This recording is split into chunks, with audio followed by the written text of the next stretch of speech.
mah daramang hidup di bumi, mudah-mudahan hidup anu nuju diajar PJJ di bumi sing aya dina kaayaan sehat walafiat. Saupami dinten ayeuna aya rerencangan urang anu nuju teu damang, hayu urang doakeun ku urang sadayana sing enggal didamangkeun. Sate acan dikawitan, hayu urang maca basmalah sasarengan. Bismillahirrahmanirrahim. Patepang deui sareng buntin dina pangajaran bahasa Sunda. Minggon kamari hidup parantos diajar perkawis pangalaman anu matak menyenangkan atau pengalaman atau peristiwa yang menyenangkan.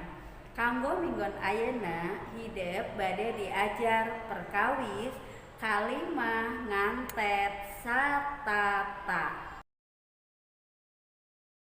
Tujuan pembelajaran anu bade didugikeun dinten ayeuna nyaeta setelah menyimak video ini siswa mampu membuat kalimah ngantet satata. Dinten ayeuna Aa sareng Teteh bade diajar perkawis kalimah ngantet satata. Tiasa ditingali ku hidup dina buku paket kaca 28 atanapi halaman 28. Aya anu terang teu naon nu disebat kalimah ngantet satata? Kalimah ngantet teh upami dina basa Indonesia disebat kalimah majemuk. Kalimah ngantet satata nyaeta mangrupakeun gabungan tina dua kalimah anu palakuna beda tapi caritaannana sami. Atanapi palakuna sami, caritaannana beda. Nah, jadi yang dimaksud dengan kalimah ngantet satata adalah merupakan kalimah gabungan dari dua kalimah yang pelakunya sama tapi ceritanya berbeda, atau yang ceritanya sama pelakunya yang berbeda. Kecap-kecap anu biasa digunakeun dina kalimah ngantet satata atanapi kecapan nyambung nyaeta jeung, tuluy, sarta, atawa, terus, dan lain-lain. Supados langkung maham atanapi ngartos, Ibu Guru bade ngadamel contoh kalimah anu palakuna sami atanapi sama. Biasana dina kalimah teh pamibasa Sunda mah aya jejer, caritaan, sareng objek. Jejer teh artinya pelaku, upami caritaan predikat atanapi kata kerja, objeknya adalah pelengkap. Tah dangukeun nya ku hideep. Contona, Neni keur maca buku. Tah kalimah kahiji. Kalimah kadua, Neni keur nulis dongeng. Tah palakuna kebetulan sama.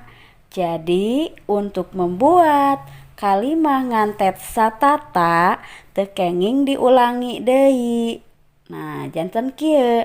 Kalimah ngantet satata na nyaeta Neni keur maca buku jeung nulis dongeng. Nah, dari kalimah ke-1 kemudian digabung ke kalimah kedua itu diberi kata sambung jeung. Itu yang disebut dengan kalimah ngantet satata. Contoh anu kadua. Kalimah kahiji, tulisan Ahmad sae. Kalimah anu kadua, tulisan Ahmad rapih. Tah ayeuna tingali. Nah, palakuna atanapi subjekna sami atanapi henteu nya. Upami sami berarti tekenging diulang deui. Janten kalimah ngantet satatana nyaeta tulisan Ahmad sae jeung rapih. Tah ngagabung tina kalimah nu kahiji sareng kadua nganggo kecap panyambung jeung. Itu anu disebat kalimah ngantet satata. Ayeuna contoh anu palakuna beda caritaanana sami. Kalimah kahiji, Danu resep main bal. Kalimah nu kadua, Adi resep main bal. Nah, kanggo kalimah ngantet satata nyaeta Danu jeung Adi resep main bal. Caritaanana anu sami teu kedah diulang 2 kali ya. Jadi Danu jeung Adi resep main bal. Eta nu disebat kalimah ngantet satata. Contoh anu kadua, kalimah kahiji, Soleh keur ngapalkeun. Kalimah anu kadua, Salman keur ngapalkeun.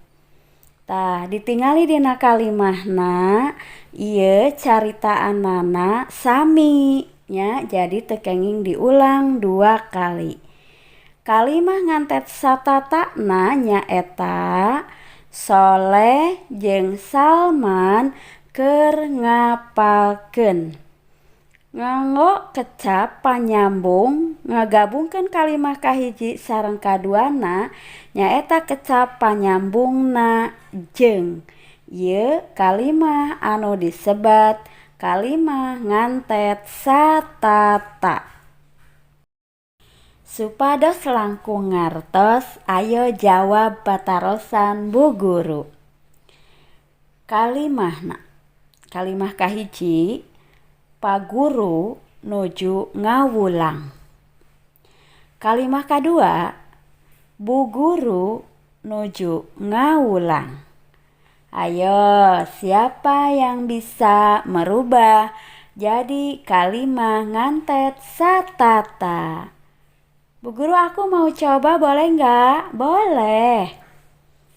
Bu Guru, kalimah yang tadi kalau dilihat itu caritaanana sama. Jadi caritaanana itu gak boleh diulang 2 kali. Nah, kalimah ngantet satatana nyaeta Pak Guru jeung Bu Guru nuju ngawulang. Nganggo kecap panyambungna jeung. Betul, hebat, luar biasa. Supados langkung ngartos 1 soal lagi. Kalimah anu pertama, boneka Neni sae. Kalimah anu kadua, boneka Neni warnana kayas. Ayo, siapa yang mau coba? Bu Guru, aku boleh nggak coba? Boleh. Bu Guru, kalau dilihat ya, dari kalimah yang tadi, itu yang samana palakuna. Jadi palakunya itu nggak boleh diulang 2 kali. Jadi kalimah ngantet satatana boneka Neni sae jeung warna nakayas. Betul nggak Bu Guru? Betul, hebat, luar biasa. Oke, Aa dan Teteh. Mudah-mudahan dengan beberapa contoh bisa dipahami dan bisa mengerti, juga bisa membuat kalimat ngantet satata. Jangan lupa nanti kalau membuat kalimat ngantet satatanya harus menggunakan kata sambung yang sesuai dengan kalimatnya. Untuk tugasnya yaitu kerjakan halaman 28 sampai halaman 30 dari A sampai J. Halaman 30 ada satu nomor, jangan lupa ya, itu yang nomor terakhir yaitu nomor J. Membuat kalimat ngantet satata. Alhamdulillah kanggo materi dinten ayeuna parantos rengse. Mudah-mudahan hidup tiasa ngartos, tiasa maham karena materi anu tos didugikeun dinten ayeuna nyaeta perkawis kalimat ngantet satata. Sareng hidup tiasa ngadamel kalimat ngantet satata. Bu Guru moal bosen-bosen ngemutan ka hidup supados hidup langkung getol, langkung rajin diajarna di bumi. Buku paket bahasa Sundana sing sering dibaca supados macana langkung lancar. Moal hilap oge Bu Guru ngemutan ka hidup, hidup sing langkung getol, tadarusna sing langkung getol, salatna teu kenging ngantosan dipiwarang sama ayah dan bunda. Nah, untuk pembelajaran hari ini kita tutup dengan bacaan hamdalah bersama-sama. Alhamdulillahirabbil alamin. Assalamualaikum warahmatullahi wabarakatuh.